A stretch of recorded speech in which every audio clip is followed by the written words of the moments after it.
இந்த செடி ஆடாதோட செடி. இது வேலி ஓரத்தில் வளர்த்துருப்பாங்க. அதுக்கு காரணம் வந்து ஆடு மாடெல்லாம் இந்த செடியை இலையை சாப்பிடாது. அதனால் வேலிக்கு பதிலாக இந்த செடியை வந்து வளர்த்துருப்பாங்க. ஆஸ்துமா ப்ராப்ளம், அப்புறம் வந்து சளி தொந்தரவு, இருமல் தொந்தரவு இருக்கிற டயத்தில் நம்ம இந்த இலையை எடுத்து அதில் கஷாயம் போட்டு குடித்தோன்னா நமக்கு நல்ல ரிலீஃப் கிடைக்கும்.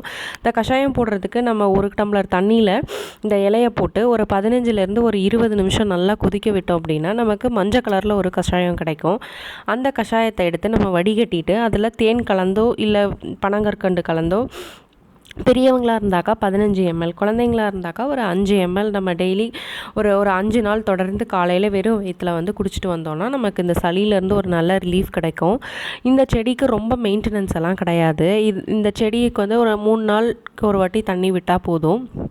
இந்த பூ வந்து வெள்ளை கலரில் நாகலிங்க பூ மாதிரியே வந்து குட்டியாக இருக்கும். நாகலிங்க பூ வந்து பெருசாக இருக்கும். இந்த பூ வந்து கொஞ்சம் குட்டியாக இருக்கும். இது பியோர் ஒயிட் கலரில் இருக்கும்.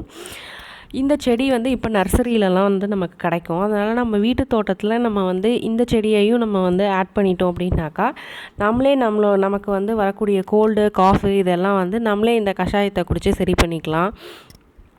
இந்த கோவிட் டயத்துலலாம் வந்து நமக்கு ரொம்ப சளினாலே வந்து பயந்துடுறோம். அந்த மாதிரி டயத்தில் இதை முன்னெச்சரிக்கையாக நம்ம வந்து குடிச்சிட்டோம் அப்படின்னாக்கா நமக்கு வந்து உடம்புக்கு ரொம்ப நல்லது. கெமிக்கல்லாம் கிடையாது. நம்ம வீட்லேயே வளர்த்து இந்த செடியை நம்ம வந்து கஷாயம் போட்டுக்கலாம். அதனால் எல்லாருமே வந்து இந்த செடியை அவங்கவுங்க வீட்டில் வந்து வளர்க்கணும்.